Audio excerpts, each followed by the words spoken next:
4 ejecutivos se rieron cuando una joven sencilla entró en la sala de reuniones de un imperio millonario. Pero el silencio se apoderó del lugar en el instante en que ella dijo algo para lo que nadie estaba preparado para escuchar. El hombre más poderoso de la empresa creía controlarlo todo, hasta descubrir que un secreto enterrado en el pasado podría destruir décadas de poder y prestigio. Detrás de un contrato antiguo y de una historia olvidada, existía una verdad capaz de cambiar el destino de una fortuna entera. Y cuando aquella joven abrió el bolso y reveló lo que cargaba, el millonario se dio cuenta de que la risa de pocos minutos antes estaba a punto de transformarse en su peor pesadilla. Antes de descubrir cómo esta historia sorprendente cambió el destino de una empresa entera, no olvides suscribirte al canal y activar la campana para más historias increíbles como esta. El ascensor del edificio Itapura abrió sus puertas en el 23º piso con un sonido suave, casi elegante, como si el propio edificio supiera que solo ciertos tipos de personas tenían derecho a circular por aquel pasillo revestido de mármol blanco. Era una mañana de octubre en Sao Paulo, el tipo de mañana en que el cielo gris sobre la avenida Paulista parecía combinar perfectamente con los trajes oscuros de los ejecutivos que cruzaban los pasillos con prisa calculada. Plantas ornamentales dispuestas en jarrones de cerámica importada flanqueaban la recepción, donde una joven de uniforme azul claro anotaba nombres en una lista de reuniones sin levantar los ojos hacia los visitantes. Nadie prestó atención cuando Renata Souza salió del ascensor. Tenía 28 años, cabello negro recogido en un moño sencillo, vestía una blusa blanca bien planchada y un pantalón negro que había comprado en una tienda de segunda mano en el Brás, pero que le quedaba tan bien que nadie necesitaba saberlo. Cargaba un bolso de cuero sintético al hombro, del tipo que se vende en las ferias de Tucuruvi, sin logotipo, sin encanto, sin el lenguaje silencioso que aquel ambiente exigía de sus asistentes habituales. Sus zapatos hacían un ruido seco en el suelo de mármol, y caminaba con pasos firmes, sin vacilar, como alguien que sabe exactamente a dónde quiere llegar, incluso cuando el camino le fue negado durante años. La recepcionista levantó los ojos cuando Renata se acercó al mostrador y dijo que tenía una reunión con el doctor Heitor Cavalcante. La joven consultó la lista, no encontró el nombre, consultó de nuevo, inclinó la cabeza con una expresión levemente desconcertada y le pidió a Renata que esperara. 2 minutos después, un asistente de corbata floja se acercó a ella con una sonrisa que no llegaba a los ojos e informó que la sala de reuniones de la directiva estaba ocupada con asuntos internos. Renata dijo que lo sabía. Dijo que estaba allí exactamente por causa de esos asuntos. El asistente parpadeó 2 veces, dio media vuelta y desapareció por el pasillo. Ella se quedó de pie sin sentarse, sin consultar el celular, sin demostrar ninguna señal de incomodidad. Observaba el ambiente con atención discreta, como quien estudia un mapa que conoce de memoria, pero que nunca visitó personalmente. Las paredes exhibían fotografías enmarcadas de obras, viaductos sobre ríos, centrales hidroeléctricas, complejos residenciales de alto nivel, puentes que cortaban paisajes del interior de Brasil. En cada imagen había el mismo logotipo dorado en la esquina inferior derecha. Grupo Cavalcante Engenharia, 52 años de historia, 840 millones de reales en patrimonio declarado, el nombre que Renata cargaba en el pecho desde que tenía memoria. Cuando el asistente regresó, esta vez acompañado de una mujer mayor con una tableta en la mano, el tono ya era diferente. La mujer explicó con firmeza educada que el doctor Heitor no recibía visitantes sin cita previa realizada por la asesoría y que los asuntos relacionados con la empresa debían ser dirigidos al sector jurídico. Renata escuchó todo con calma y dijo solo que el sector jurídico ya había recibido la notificación. La mujer frunció el ceño. Renata abrió levemente el bolso, tocó la carpeta que había dentro y añadió que prefería entregar personalmente lo que traía. Hubo un momento de silencio. Después, la mujer habló algo bajito en la tableta y le pidió a Renata que la siguiera. La sala de reuniones del 23º piso tenía una mesa de caoba lo suficientemente larga para acomodar a 16 personas. En aquel momento, había 4 hombres sentados de un lado, Heitor Cavalcante al centro, con sus 63 años, traje gris y la expresión de quien raramente necesitaba levantar la voz para ser obedecido, Fabio Linares, director financiero, gordo, sudoroso, con un sorbete de café en la mano, Mauricio Braga, asesor jurídico de la empresa, delgado, de gafas finas que ya había leído la notificación enviada por el abogado de Renata y estaba inquieto desde la mañana, y Rodrigo Pimentel, director de operaciones, que no había leído nada y por eso parecía el más tranquilo de los 4. Cuando Renata entró, los 4 levantaron los ojos al mismo tiempo. Heitor fue el primero en hablar. Preguntó quién había autorizado la entrada. La mujer con la tableta dijo que la joven afirmaba tener documentos relacionados con la empresa. Heitor miró a Renata por 2 segundos enteros, el tipo de mirada que examina y descarta al mismo tiempo, y entonces dijo con voz pausada que aquella sala era restringida a directores y que ella debería dejar cualquier documento en la recepción. Fabio Linares añadió algo parecido a una risa. Rodrigo Pimentel inclinó la cabeza como si estuviera presenciando una situación curiosa, pero sin importancia. Renata no retrocedió. Se quedó parada cerca de la puerta, el bolso aún al hombro, y dijo con una voz que no temblaba: «Doctor Heitor, yo soy hija de Dolores Sousa, y vine a hablar sobre el 30% que pertenece a mi familia». El nombre cayó en la sala como una piedra en un lago quieto. Heitor Cavalcante no se rió de inmediato. Hubo un silencio de 2, tal vez 3 segundos, durante los cuales algo pasó por su rostro, demasiado rápido para ser identificado. Después vino la risa, seca y controlada, el tipo de risa que no es alegría, sino una herramienta. Fabio Linares acompañó con una carcajada más abierta. Rodrigo Pimentel sonrió sin entender bien el motivo. Solo Mauricio Braga no se rió. Miraba a Renata con una expresión que mezclaba cautela y reconocimiento. Heitor dijo que no sabía quién era Dolores Sousa, que aquel nombre no tenía ninguna relación con el grupo Cavalcante y que si ella había sido contratada por algún especulador para intentar alguna jugada oportunista, debería saber que la empresa tenía un departamento jurídico robusto y experiencia en lidiar con ese tipo de abordajes. Dijo todo eso sin rabia, con la naturalidad de quien repite un guión probado. Renata abrió el bolso, sacó la carpeta y la colocó sobre la mesa justo en el centro, para que todos pudieran ver sin necesidad de levantarse.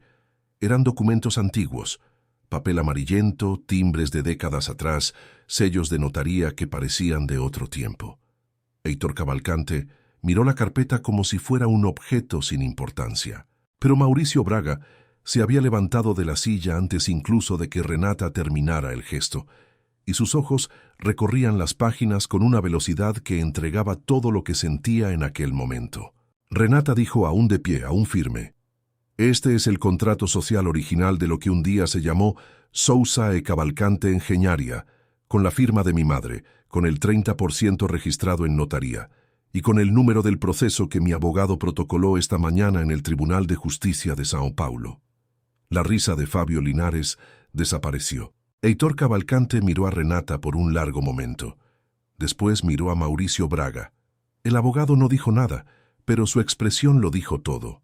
Heitor volvió los ojos hacia la joven de blusa blanca y bolso sencillo que había llegado sin cita, sin apellido influyente, sin nada más que una carpeta vieja y una convicción que parecía atravesar paredes. Y por primera vez en aquella mañana, el doctor Heitor Cavalcante no supo exactamente qué decir. Dolores Sousa había llegado a São Paulo en un autobús de la terminal rodoviaria de Tietê, un domingo lluvioso de 1987, con 17 años, una maleta de lona y la dirección de una prima que vivía en un cuarto de pensión en el Bom Retiro. Venía del interior de Maranhão, de una ciudad pequeña donde el futuro tenía una apariencia muy bien definida para las niñas de su condición: matrimonio temprano, hijos pronto, trabajo pesado por el resto de la vida sin que nadie se acordara de su nombre.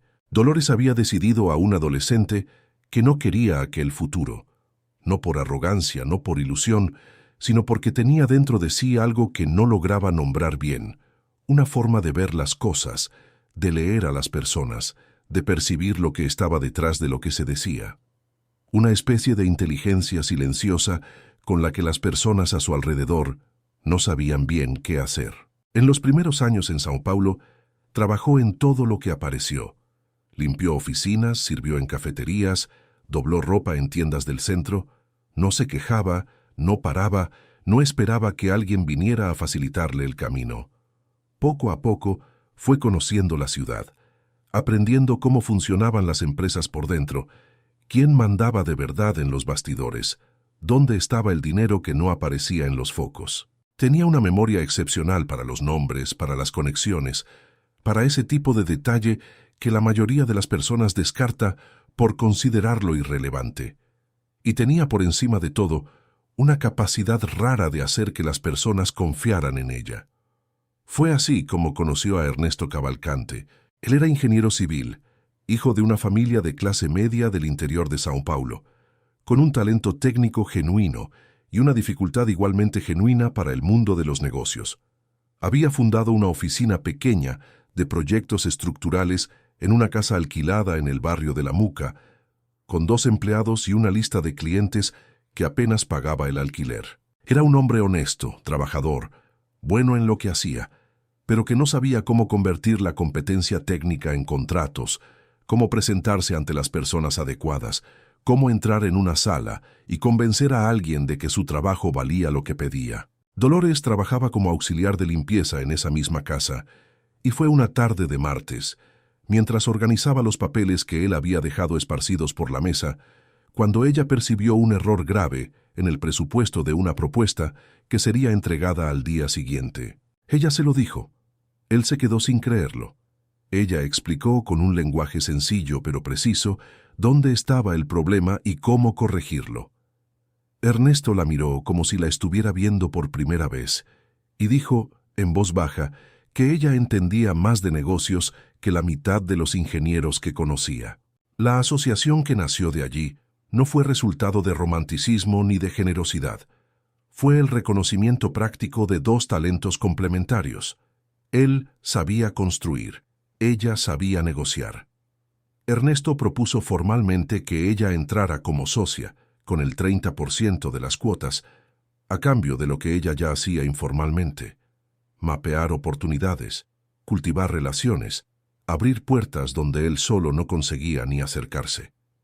El contrato fue registrado en notaría en 1992, en un documento sencillo, pero jurídicamente válido, que transformó la pequeña oficina de La Mooca en Sousa e Cavalcante Engenharia. Los primeros contratos que Dolores trajo fueron pequeños pero sólidos. Ella sabía quién necesitaba qué, porque conocía la ciudad de abajo hacia arriba, conocía a los corredores, a los administradores, a los gerentes de obras que se quejaban de la falta de buenos proveedores.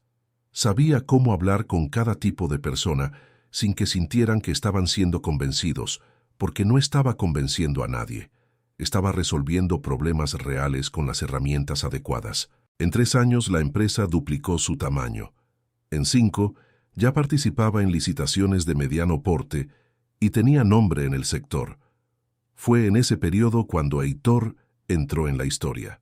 Heitor Cavalcante era sobrino de Ernesto, graduado en Administración de Empresas por la Fundación Getúlio Vargas, con ese tipo de presencia que las salas de reunión reconocen de inmediato. Alto, articulado, bien vestido, con el habla segura de quien aprendió desde temprano, que la apariencia y la postura valen tanto como el contenido en el mundo corporativo. Ernesto lo invitó para ayudar en la gestión administrativa de la empresa, que había crecido demasiado rápido para ser administrada por los 2 socios originales. Dolores aceptó, aunque algo en ella, aquella inteligencia silenciosa de siempre, reconocía a un hombre con ojos que calculaban antes de sonreír. Heitor era eficiente. Reorganizó procesos, modernizó la contabilidad, trajo un lenguaje más corporativo a la empresa. Pero desde el inicio trató a Dolores con una cordialidad que tenía textura de distancia. Nunca la llamaba por su nombre sin un leve retraso, como si necesitara recordarlo. Nunca incluía sus sugerencias en las actas sin reformularlas de una manera que borraba la autoría. Cuando clientes nuevos llegaban y ella estaba presente, él encontraba siempre una manera sutil de reposicionarla en la conversación. Dirigía el asunto hacia el lado técnico, donde Ernesto brillaba, y dejaba que ella fuera percibida como coadyuvante, asistente, parte del escenario. Dolores notó todo eso.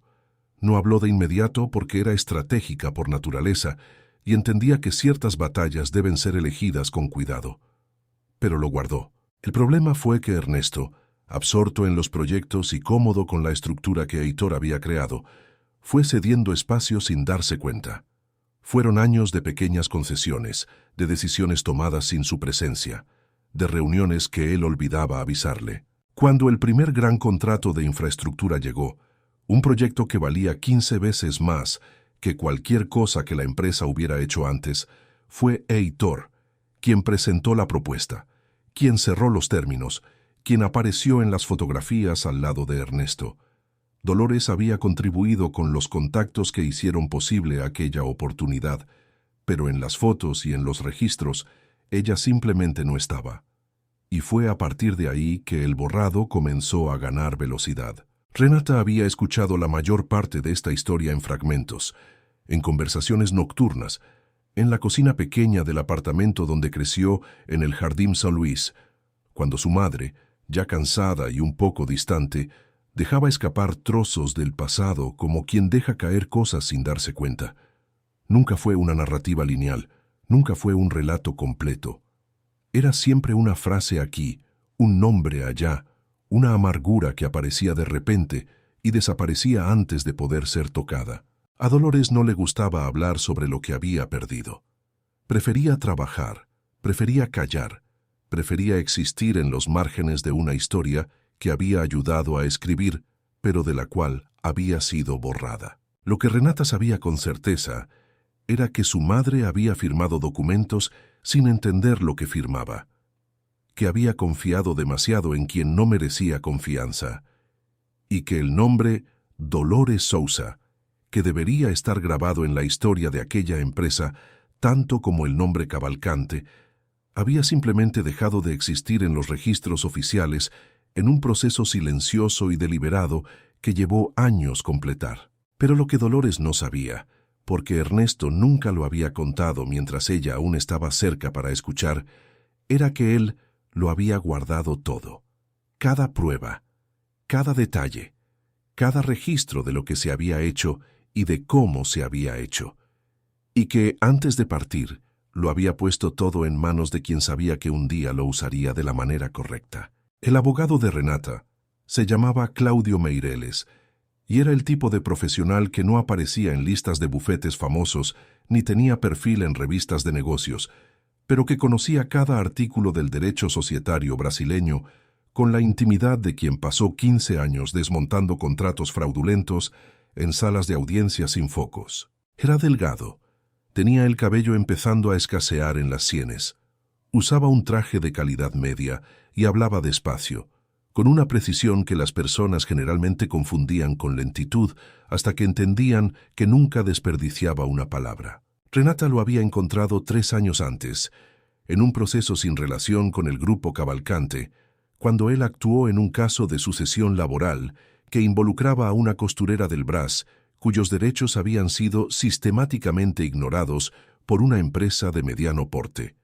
Había algo en aquel abogado que ella reconoció de inmediato, la disposición de tomar en serio lo que el mundo intentaba hacer invisible. Después de semanas de conversaciones, de documentos traídos en bolsas de plástico, de noches reconstruyendo una línea de tiempo a partir de fragmentos, Claudio le había dicho con la seriedad de siempre que la base jurídica era sólida, que la estrategia debía ser impecable y que cuando llegara la hora necesitarían mucho más que el contrato original. La hora había llegado. Mientras Renata dejaba el 23º piso aquella mañana de octubre, con Mauricio Braga aún encorvado sobre la carpeta de documentos y Heitor Cavalcante manteniendo una compostura que sus ojos desmentían, Claudio ya había protocolado la petición inicial en el Tribunal de Justicia de Sao Paulo. Era un documento de 47 páginas que narraba, en lenguaje técnico y preciso, la historia de la sociedad original, la trayectoria del borrado de Dolores Sousa y las pruebas que sustentaban el pedido de reconocimiento de los derechos de la heredera. El número del proceso estaba registrado. La medida cautelar había sido solicitada para preservar el patrimonio de la empresa durante el trámite, y el plazo para la manifestación de la defensa había sido abierto. Pero Claudio sabía que los procesos judiciales son lentos, cuestan caro y dependen de pruebas que resistan a impugnaciones bien financiadas. El grupo Cavalcante tenía dinero para contratar a los mejores bufetes jurídicos de São Paulo, para dilatar, para crear versiones alternativas, para hacer que el tiempo trabajara contra una joven sin recursos. Por eso, él y Renata habían trabajado durante meses en un plan que iba más allá de los documentos notariales. Necesitaban testimonios. Necesitaban personas que estuvieran dispuestas a hablar sobre lo que habían visto. Y había una persona en particular de quien Claudio sospechaba hace tiempo que podría ser la clave de todo. Su nombre era Patricia Cavalcante, esposa de Heitor hace 22 años, exprofesora de historia que había dejado la carrera al casarse y que en los últimos años se había convertido en una figura cada vez más discreta en los eventos sociales del grupo, sustituida en las apariciones públicas por Heitor con pretextos variados: salud, compromisos familiares, viajes que nunca ocurrían. Quien conocía a la pareja de cerca decía que el matrimonio se había secado por dentro hacía mucho tiempo, sostenido por la apariencia y por la estructura financiera que los mantenía unidos en una convención que ninguno de los dos parecía feliz de mantener. Renata había conseguido el número de Patricia por un camino indirecto, a través de una antigua empleada de la empresa, que había sido despedida sin justa causa 2 años antes, y que guardaba ciertos rencores con la misma fidelidad con que otras personas guardan fotografías. Ella le había enviado un mensaje simple, directo, sin rodeos, que era hija de Dolores Sousa y que necesitaba hablar. Patricia tardó 4 días en responder.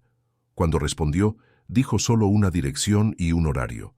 El apartamento de Patricia quedaba en La Consolação, en un edificio de nivel medio alto, distante de la dirección principal de la pareja, que era una casa en el Jardins que Heitor usaba como dirección fiscal.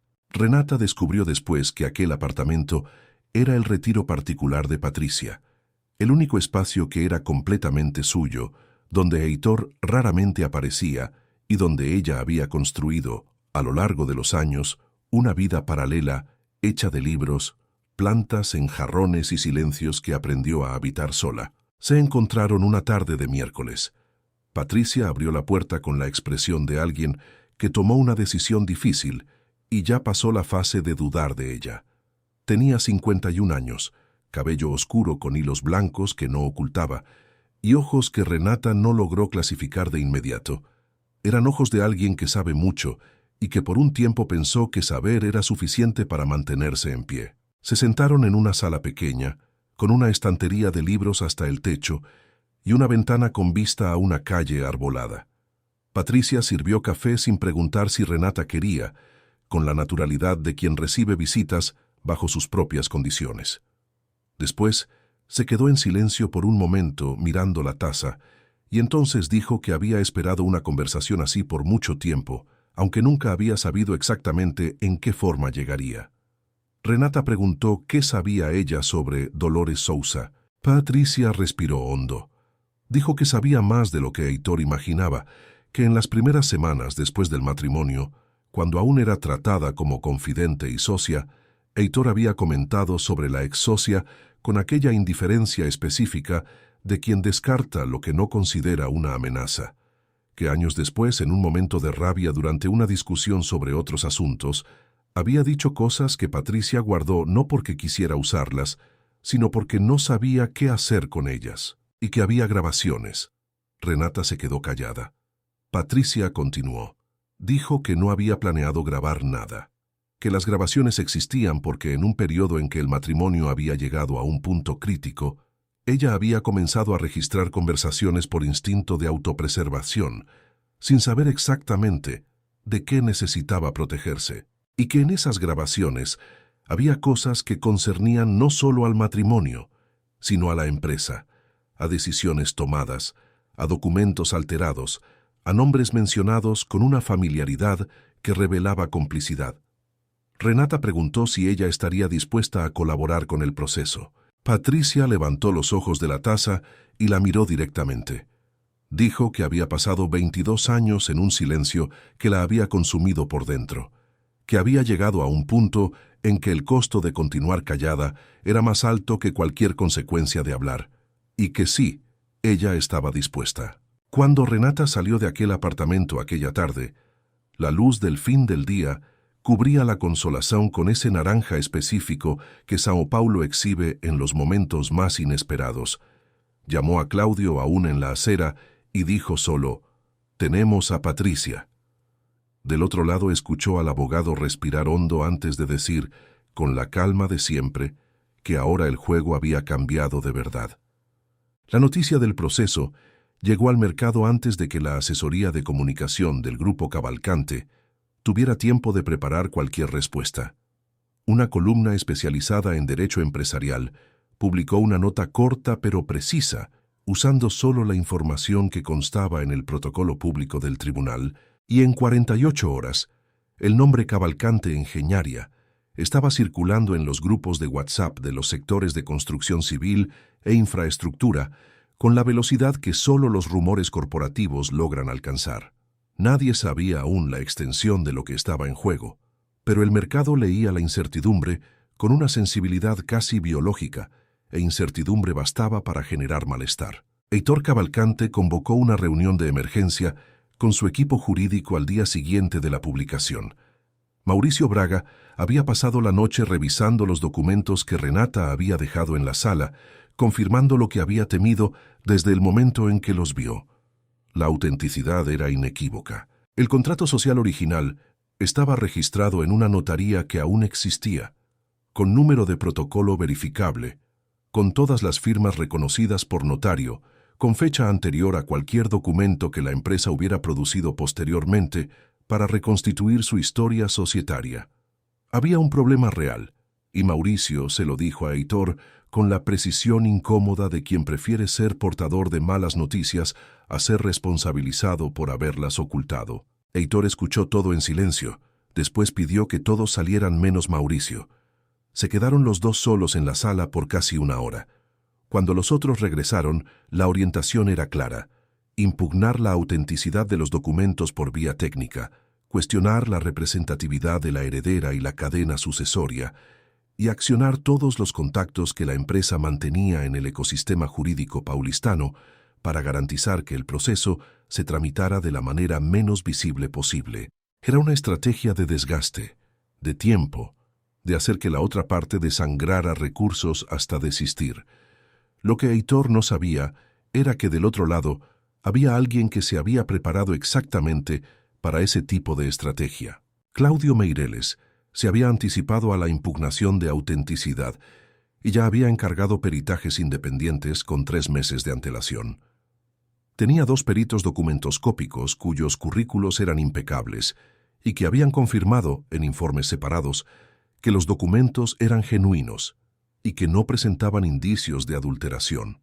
Había también solicitado a la notaría original copias certificadas de los registros, que llegaron con un certificado de autenticidad emitido por el propio notario.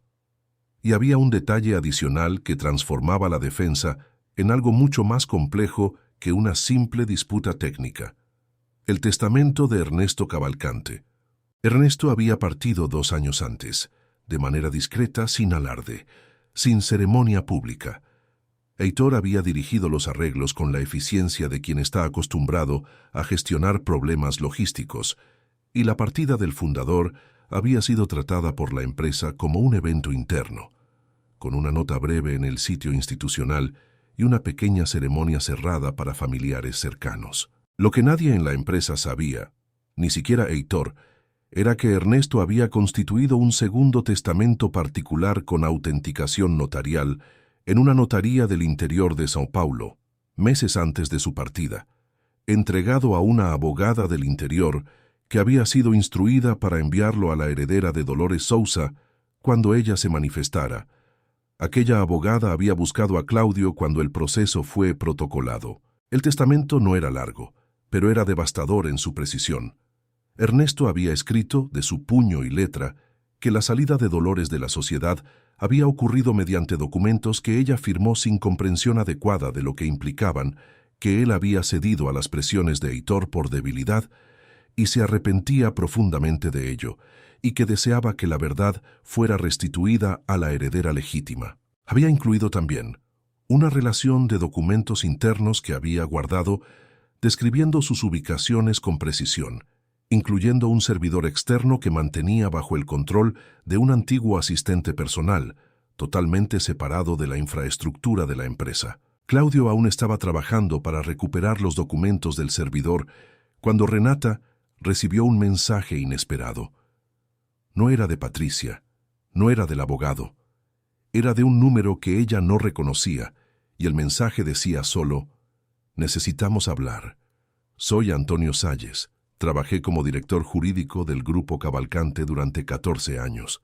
Antonio Salles había salido de la empresa 2 años antes, en un despido que fue encuadrado oficialmente como reestructuración, pero que el mercado interpretó como una ruptura. Era conocido en el sector como un profesional competente que había servido lealmente al grupo por 1 década y media, pero que se había vuelto progresivamente incómodo con ciertas decisiones que era llamado a formalizar sin cuestionar. Renata había escuchado su nombre antes, en investigaciones que había hecho durante años, pero nunca había logrado localizarlo de manera directa. Ella respondió. Acordaron un encuentro en un café en el Itaim Bibi, 2 días después. Antonio tenía 56 años, barba corta, una compostura que parecía resultado de un esfuerzo consciente. Llegó antes que ella. Ya estaba sentado con un café en la mesa y una carpeta fina al lado. Cuando Renata se acercó, él la reconoció antes de que ella dijera nada, lo que significaba que había hecho su propia investigación. Dijo que había seguido el proceso por el Tribunal Digital y que había reconocido el nombre Dolores Sousa, con una claridad que lo mantuvo despierto durante 2 noches. Contó que había sido el responsable de formalizar jurídicamente parte de la reestructuración societaria que había borrado a Dolores de la empresa, que había recibido instrucciones de Heitor y las había cumplido sin hacer las preguntas que sabía que debía hacer, que había racionalizado su omisión con argumentos que con el tiempo se fueron volviendo cada vez más imposibles de sostener. Abrió la carpeta y colocó sobre la mesa una colección de documentos internos, memorandos, correos electrónicos impresos, actas de reuniones que nunca fueron registradas en los canales oficiales. Cada uno de ellos narraba, de manera fragmentada pero coherente, el proceso deliberado de exclusión de Dolores Sousa, de la sociedad de la empresa que ella había ayudado a construir. Renata miró los documentos por un largo momento. Después miró a Antonio. Él parecía más pequeño de lo que probablemente había sido, encogido por dentro con el peso de una culpa que había cargado en silencio por demasiado tiempo. Ella no dijo nada condescendiente. No dijo que entendía. No alivió su peso con palabras fáciles. Dijo solo que aquellos documentos debían llegar a su abogado hoy mismo y preguntó si él estaba preparado para testificar. Antonio Salles cerró la carpeta, miró por la ventana del café por algunos segundos y entonces asintió con la cabeza con la lentitud de quien no se vuelve atrás. Aquella noche, Renata se quedó de pie ante la ventana de su apartamento en el Jardín São Luís, mirando hacia la ciudad, y pensó en su madre.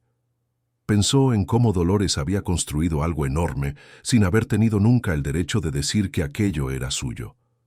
Pensó en cuántas mujeres como su madre habían sido borradas de las historias que ellas mismas escribieron, con la misma eficiencia silenciosa, con la misma sonrisa calculada de quien llama a eso reestructuración. Y pensó que no había ninguna otra versión de esta historia que ella aceptaría, ningún acuerdo, ningún valor depositado en cuenta que bastara.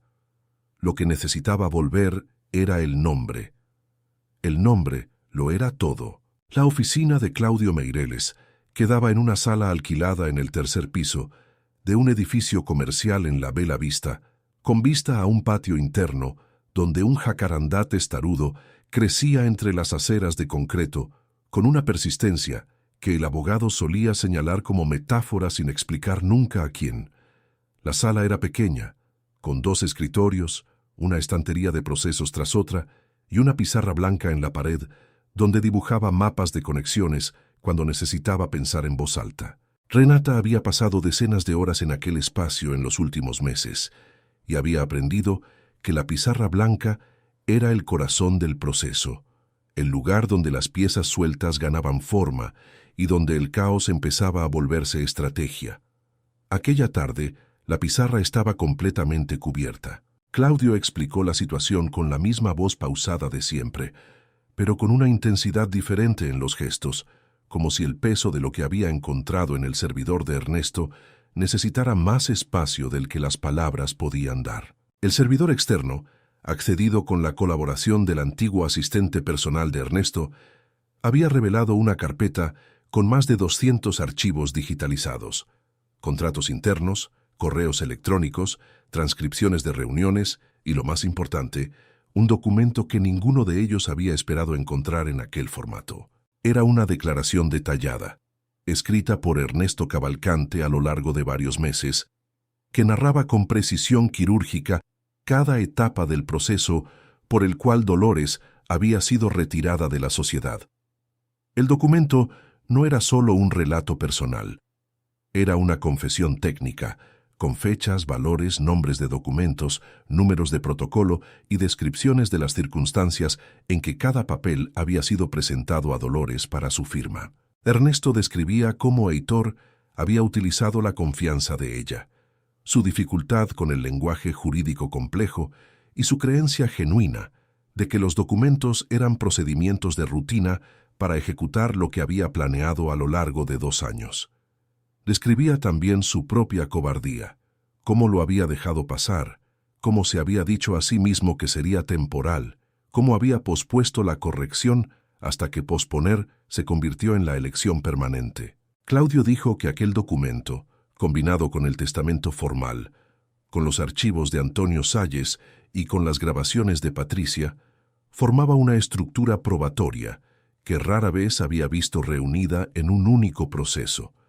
Dijo que la cuestión ya no era si Renata ganaría, sino en cuánto tiempo y en qué términos, y que debían pensar en eso con cuidado, porque Heitor Cavalcante tenía recursos suficientes para hacer que cualquier victoria fuera lo suficientemente cara como para parecer una derrota.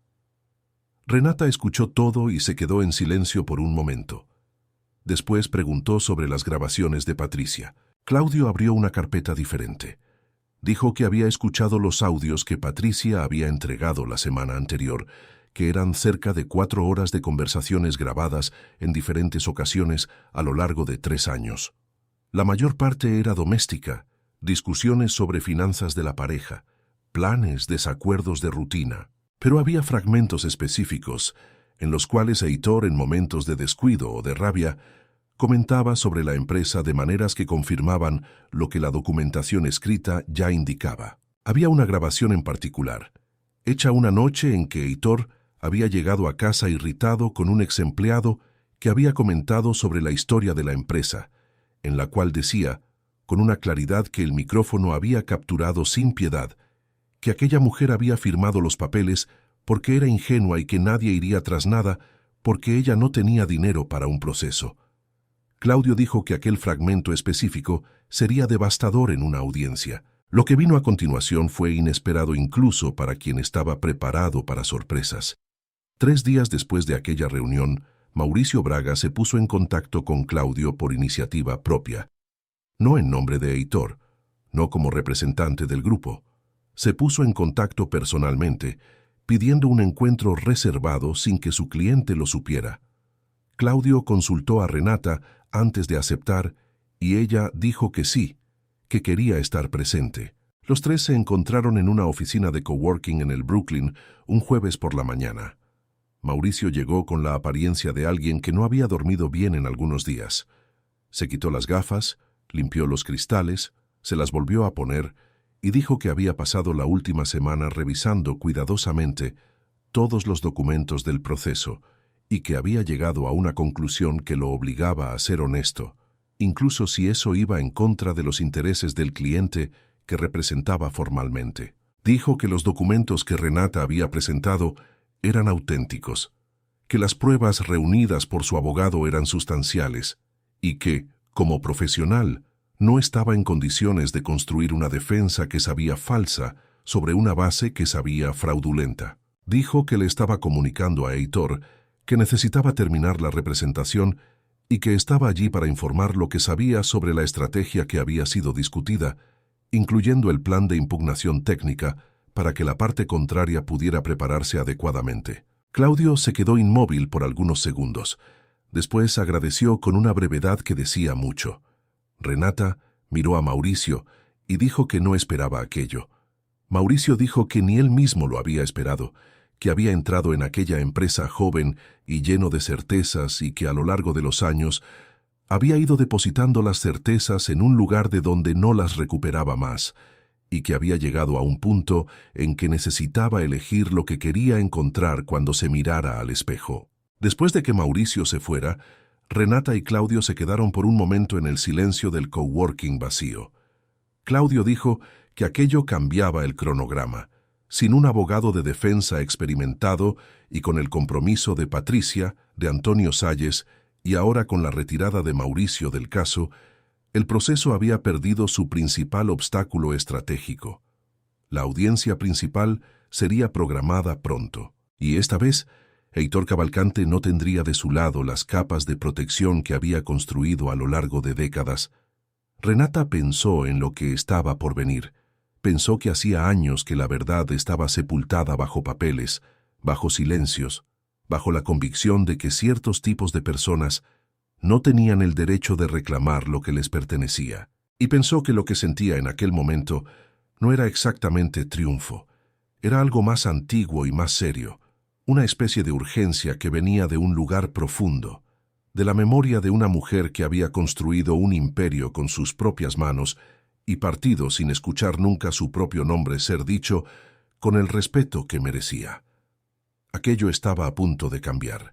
La audiencia de instrucción fue programada para un martes de noviembre, a las 9 de la mañana, en una sala del Foro João Mendes que no tenía nada de dramático: paredes pintadas de blanco, iluminación fluorescente, sillas de plástico alineadas para el público, y una mesa larga donde el juez y los asesores se posicionaban con la burocracia ordenada de quienes conducen decenas de procesos por semana. Pero había algo en aquel espacio común que lo hacía todo más solemne que cualquier sala de reuniones de mármol blanco. Era el lugar donde las versiones se confrontaban sin filtro, donde lo que se había dicho en privado debía ser defendido en público, donde el poder dejaba de ser solo una postura y necesitaba convertirse en prueba. Renata llegó con Claudio 40 minutos antes. Vestía un conjunto gris oscuro que había elegido con cuidado no por querer impresionar, sino porque entendía que la apariencia también comunica, y lo que ella quería comunicar aquel día era precisión, seriedad y una presencia que no pedía permiso. Había dormido mal, no por una ansiedad descontrolada, sino por el tipo de insomnio que viene de tener la mente muy encendida, procesando detalles, anticipando discursos, revisitando cada capa de la historia que estaba a punto de ser narrada ante un juez. Heitor llegó con 10 minutos de antelación, acompañado por 2 abogados de un bufete de gran porte que había contratado tras la salida de Mauricio Braga. Eran profesionales competentes, bien preparados, pero que habían recibido el caso hacía apenas 3 semanas y que, por más talentosos que fueran, estaban trabajando con un tiempo muy inferior al de Claudio, que había construido cada argumento a lo largo de años. Heitor saludó a los presentes con la urbanidad de siempre, sin mirar directamente a Renata, con aquella postura de alguien que aún no entiende que el suelo bajo sus pies es diferente de lo que era cuando entró en el edificio. Patricia no estaba presente físicamente aquel día. Su testimonio había sido recogido en una sesión anterior, con todas las formalidades, y estaba registrado en acta. Antonio Salles, sin embargo, estaba presente, sentado en las sillas del público con una compostura que le costaba un esfuerzo visible. Sería llamado como testigo esa misma mañana. El juez condujo la sesión con eficiencia. Los abogados de Heitor presentaron su contestación, sosteniendo que el contrato original había sido debidamente finalizado mediante un acuerdo voluntario, que los documentos que Renata presentaba habían sido superados por instrumentos posteriores firmados por la propia Dolores Sousa, y que la cadena sucesoria presentada por la heredera era insuficiente para establecer los derechos reclamados. Era una defensa técnica bien construida dentro de las limitaciones de tiempo que tenían. Claudio respondió con la metodología que había preparado a lo largo de meses. Presentó los informes periciales sobre la autenticidad de los documentos originales.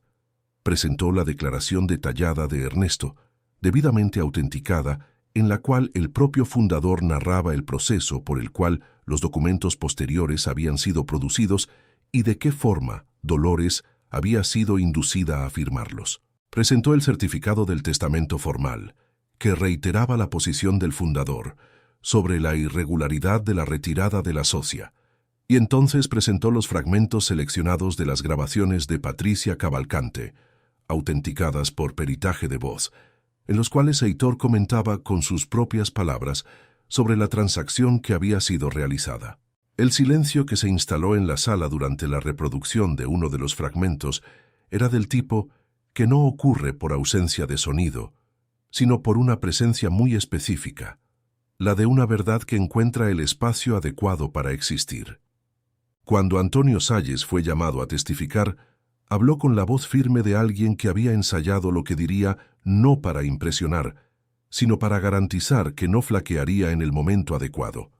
Confirmó punto por punto lo que los documentos describían.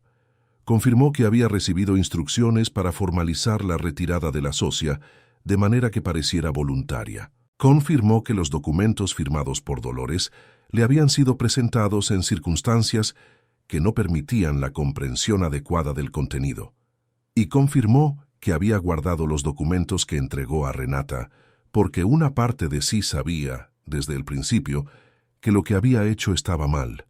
Los abogados de Heitor intentaron cuestionar la credibilidad de Antonio, basándose en su desvinculación anterior de la empresa, sugiriendo una motivación personal.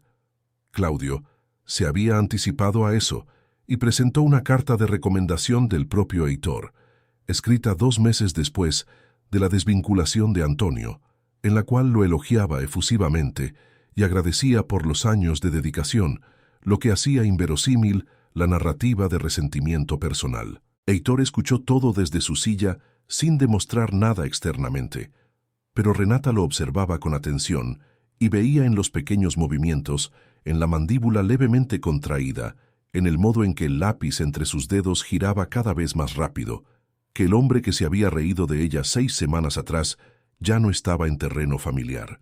En el intermedio, Claudio se acercó a Renata y dijo en voz baja que el juez había pedido las piezas principales para revisión y que había determinado una segunda sesión para el cierre. Dijo que el desarrollo había sido mejor de lo que esperaba y que había una posibilidad real de una decisión favorable, sin necesidad de peritajes adicionales, dada la consistencia y la cantidad de las pruebas presentadas. Renata fue al baño del foro. Se quedó sola por unos minutos ante el espejo y pensó en su madre. No con tristeza, no con rabia, sino con una especie de presencia que sentía cuando necesitaba un ancla. Dolores había trabajado toda la vida, sin esperar que alguien viniera a resolver lo que se le había hecho.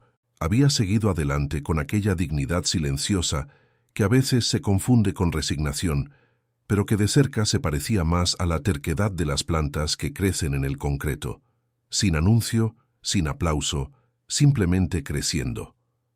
Renata miró su propio reflejo y pensó que no estaba allí por sí misma. Estaba allí porque ciertas historias no terminan hasta que se cuentan enteras, con todos los nombres en el lugar correcto, y porque alguien necesitaba ser la voz de quien había construido un imperio sin haber tenido nunca el derecho de decir, «Esto también es mío». Se secó la cara, se ajustó la chaqueta y volvió a la sala de audiencias con el mismo paso firme con que había entrado en el 23º piso aquella mañana de octubre, que lo había empezado todo. Los días entre la audiencia y la segunda sesión fueron los más largos que Renata había vivido desde que comenzara el proceso. No eran días de inacción.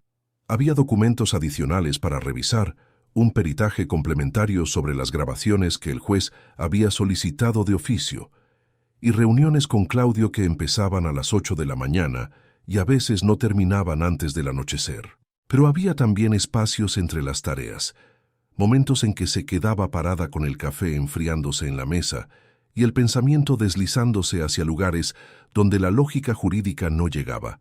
Fue en uno de esos intervalos cuando Patricia se puso en contacto nuevamente. El mensaje era simple. Quería encontrarse con Renata personalmente, no sobre el proceso, sino sobre algo que creía que ella necesitaba saber. Se encontraron en el mismo apartamento de la Consolación una tarde de miércoles, con la luz del fin de la tarde entrando por la ventana de la sala y el silencio del barrio sustituyendo la agilidad con que las dos solían hablar de estrategia. Patricia había tomado una decisión que Renata no esperaba.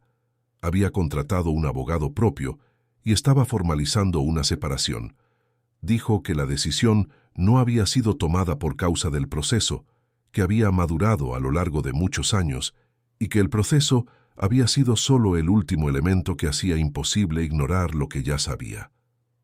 Dijo esto sin dramatismo, con la tranquilidad de alguien que llegó al otro lado de una decisión difícil y descubrió que el suelo aún estaba allí.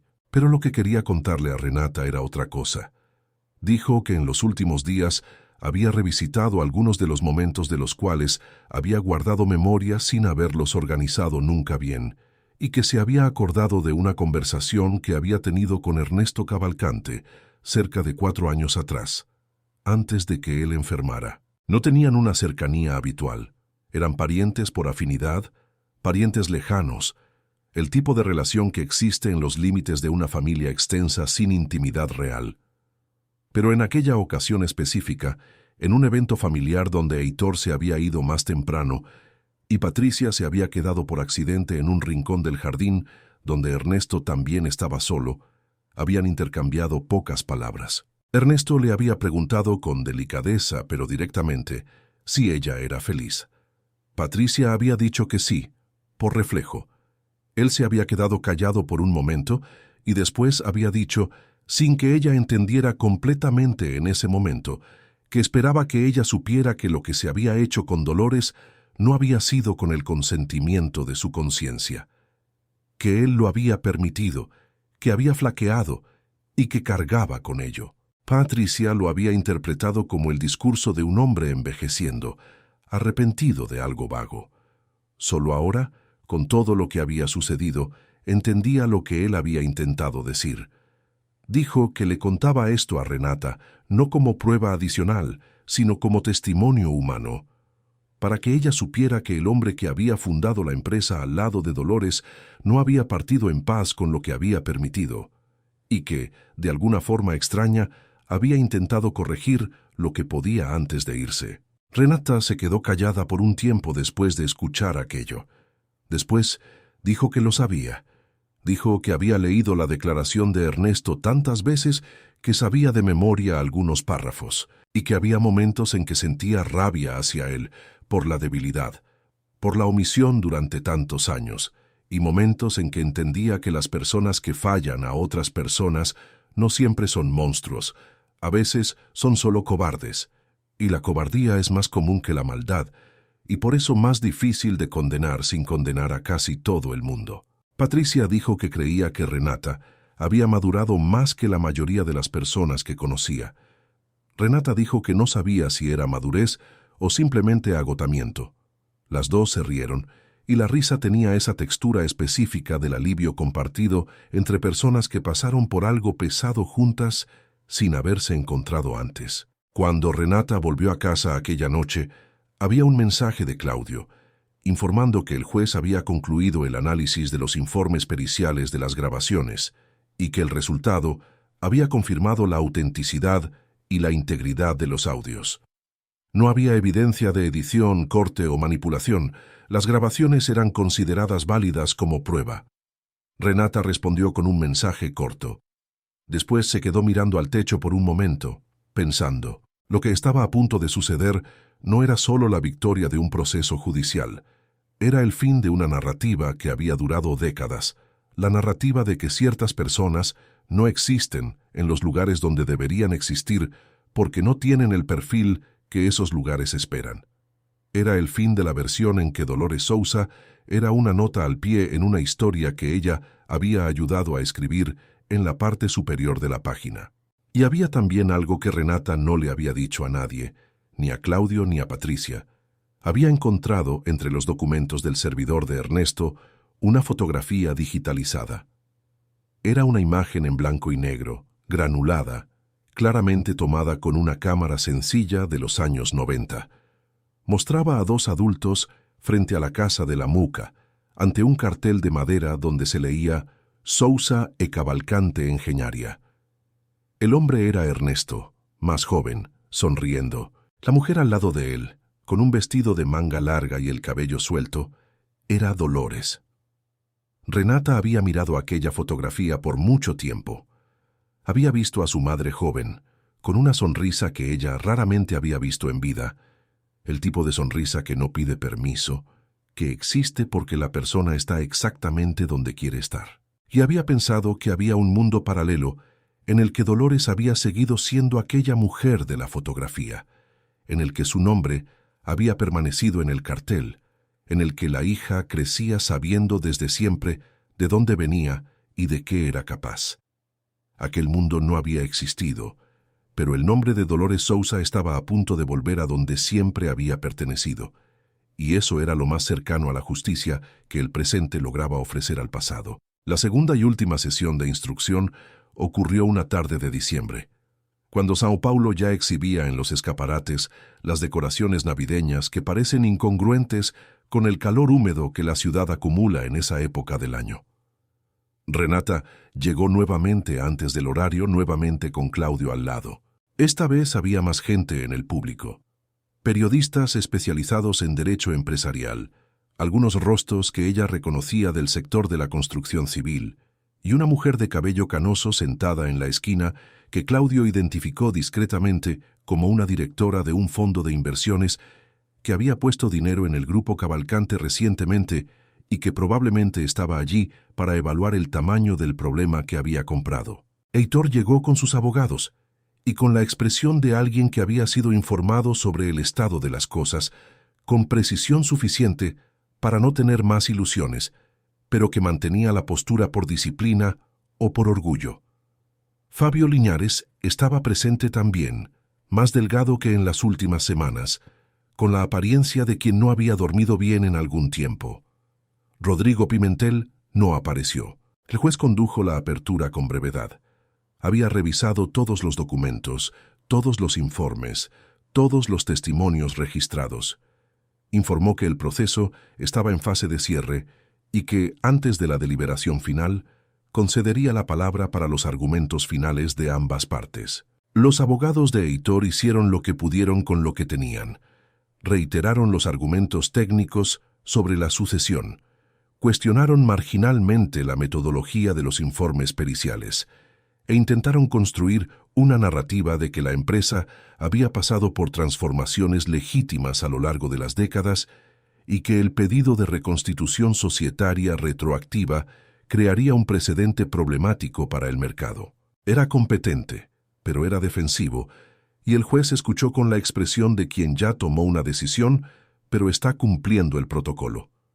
Claudio hizo sus argumentos finales con la economía característica de quien sabe que el exceso diluye lo esencial.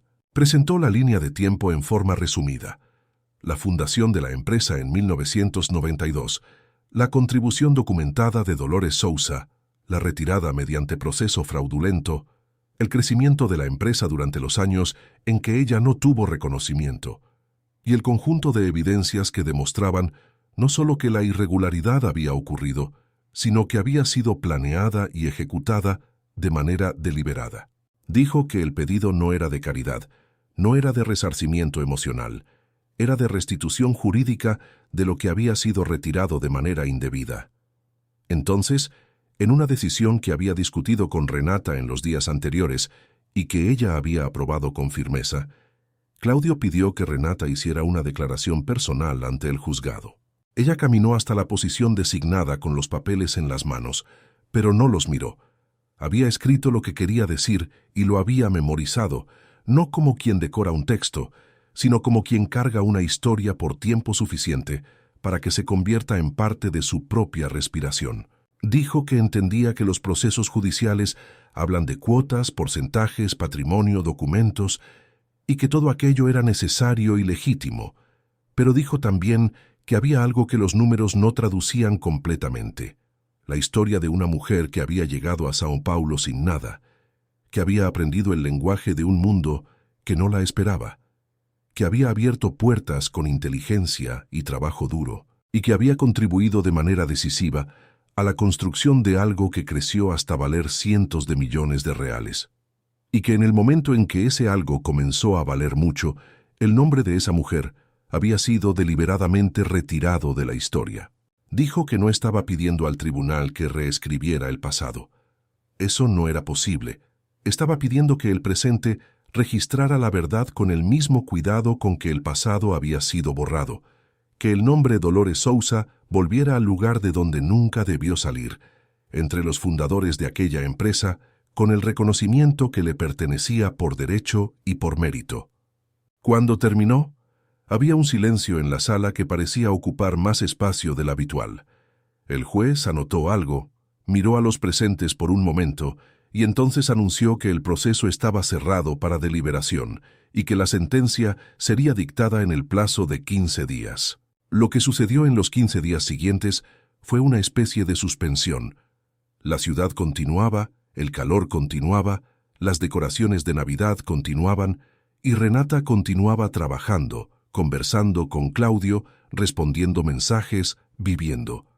Pero había también una capa de expectativa bajo todo eso que hacía que cada mañana fuera levemente irreal, como si el mundo hubiera acordado pausar una decisión que solo podía ser tomada de una manera. La mañana en que la sentencia fue puesta a disposición en el sistema del tribunal, Claudio llamó a las 7:45. Renata ya estaba despierta. Él dijo lo que tenía que decir con la voz pausada de siempre, pero había algo en ella que la dejó parada en medio de la cocina por un instante. La sentencia había reconocido la validez de la sociedad original. Había reconocido la irregularidad del proceso de retirada. Había determinado la restitución de las cuotas del 30% a Renata Sousa, como heredera legítima de Dolores Sousa, con todas las correcciones e indemnizaciones calculadas sobre el periodo desde el borrado. Había determinado el registro del nombre de Dolores Sousa como cofundadora en los documentos históricos de la empresa, y había apartado a Heitor Cavalcante de la directiva durante el periodo de cumplimiento de la sentencia, pendiente de eventuales investigaciones adicionales que las propias pruebas del proceso habían sugerido. Renata se quedó en silencio al otro lado de la línea por algunos segundos.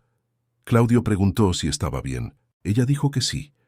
Dijo que estaba pensando en su madre, que estaba intentando imaginar qué diría Dolores si lo supiera, y que la respuesta que llegaba, con aquella voz interna que a veces es la única que dice la verdad, era que su madre probablemente diría poco, porque Dolores nunca había sido mujer de muchas palabras cuando las emociones eran grandes, pero que tomaría las manos de su hija y las apretaría una vez, firme, de la manera que tenía de decir lo que no salía por la boca. Claudio dijo que era una imagen bonita. Renata dijo que era todo lo que tenía. Después colgó el teléfono, se quedó parada en la cocina por un momento más y entonces fue hasta la ventana. La ciudad estaba allá afuera, enorme y ruidosa e indiferente como siempre, haciendo lo que Sao Paulo hace cada día, seguir adelante sin preguntarse mucho qué había pasado ayer. Pero algo había cambiado en un registro que la ciudad no anotaba en ningún lugar, y que por eso era más permanente que cualquier documento. La verdad había encontrado su dirección. 6 meses después de la sentencia, en una mañana de junio en que Sao Paulo despertó con un frío seco, que la ciudad raramente exhibe, pero que cuando aparece tiene aquella calidad limpia del aire que hace que todo parezca más nítido, Renata entró por primera vez como accionista reconocida en el edificio Itapura por la puerta principal de la Avenida Paulista. No había ceremonia programada. No había fotógrafos de prensa, no había cobertura periodística. Estaba solo ella, con el bolso al hombro, el mismo que había cargado la primera vez, y Claudio al lado, a quien ella había insistido en traer no como abogado, sino como testigo, porque había momentos que necesitan de una persona que entienda lo que significan. La recepcionista en la entrada no era la misma de octubre, pero el uniforme azul claro era idéntico. La joven levantó los ojos cuando Renata se acercó, comprobó el nombre en la lista con eficiencia de rutina y dijo que el doctor Fabio Linares, que había asumido la gestión interina tras el alejamiento de Heitor, aguardaba en el 12º piso para la reunión de integración. Renata dijo gracias con la naturalidad de quien siempre supo que sería tratada así, aunque no fuera lo que había experimentado la última vez que estuvo allí. En el ascensor, Claudio miró hacia el frente y dijo, con la economía que era su marca, que había sido un buen trabajo. Renata dijo que había sido un trabajo largo. Él asintió y dijo que las dos cosas no eran excluyentes. La reunión con Fabio Linares duró poco más de 2 horas y fue conducida con una cordialidad profesional que tenía un leve sabor a incomodidad no resuelta. Fabio era un hombre que se había quedado del lado equivocado de una historia que probablemente había creído diferente de lo que era, y que ahora necesitaba operar dentro de una nueva realidad con el mismo pragmatismo que había aplicado en la anterior. Renata no había llegado para humillar, no había llegado para confrontar, había llegado para trabajar, y eso quedó claro desde el inicio de la conversación. Al final de la reunión, antes de terminar, Fabio dijo algo que ella no esperaba. Dijo que había descubierto, en los archivos internos a los que había accedido durante la transición, un registro fotográfico antiguo que había sido encontrado en una carpeta olvidada en un archivo muerto del 10º piso. Era la digitalización de una fotografía que él había mandado imprimir en alta resolución. Empujó un sobre la mesa. Renata lo abrió. Era la misma fotografía del servidor de Ernesto, pero en una calidad mejor. Dolores y Ernesto ante la casa de la Muca, con el cartel de madera al fondo. Y había un detalle que la versión digitalizada no había mostrado con claridad. En la parte inferior del cartel, debajo del nombre de la empresa, había una línea menor con 2 nombres. Ernesto A. Cavalcante, Dolores M. Sousa. Renata se quedó mirando la fotografía por un largo momento. Fabio dijo, con una voz levemente diferente de la que había usado durante toda la reunión, que había enviado aquella imagen al Departamento de Comunicación con la solicitud de que fuera incluida en la galería histórica que la empresa mantenía en el vestíbulo de entrada, y que la placa de reconocimiento que estaba siendo confeccionada por determinación de la sentencia, con el nombre de Dolores Sousa como cofundadora, sería instalada ese mismo mes en el mismo vestíbulo. Renata dobló la fotografía con cuidado y la colocó en el bolsillo interno del bolso. Fuera del edificio, en la acera de la Paulista, ella y Claudio se quedaron parados por un momento en el frío de junio, con el movimiento de la avenida alrededor. Autobuses, coches, personas con abrigos y cafés desechables, la ciudad haciendo lo que la ciudad hace. Claudio dijo que iba a almorzar en el Bixiga y preguntó si ella quería ir. Ella dijo que no, que quería quedarse un poco. Él asintió, le apretó el hombro al pasar y se fue caminando por la acera hasta desaparecer en dirección al metro. Renata se quedó. Miró hacia el edificio. Miró hacia la placa en la entrada, con el logotipo dorado del Grupo Cavalcante que había mirado tantas veces en fotografías y documentos que parecía casi familiar. Pensó que en unos días, en el vestíbulo de aquel edificio, habría una placa con el nombre de su madre. No en el 23º piso, no en una sala de reuniones cerrada para quien no tiene el perfil adecuado. En el vestíbulo, donde cualquier persona que entrara podría leerla. Dolores María Sousa, cofundadora. Ella no lo había alcanzado, su madre. Había partido sin saber que el remordimiento de Ernesto existía, sin saber que había documentos guardados, sin saber que una hija que había criado con trabajo y silencio y mucho amor mal expresado, había pasado años reuniendo lo que necesitaba para restituir una historia robada. Había partido con la dignidad intacta, pero con el nombre borrado. Y eso era una injusticia que ninguna sentencia judicial deshacía completamente. Pero había algo que quedaba. Había la verdad. Y la verdad, cuando finalmente encuentra el lugar donde puede existir, persiste de una manera que ningún borrado logra revertir. Ella estaba allí. El nombre estaba volviendo.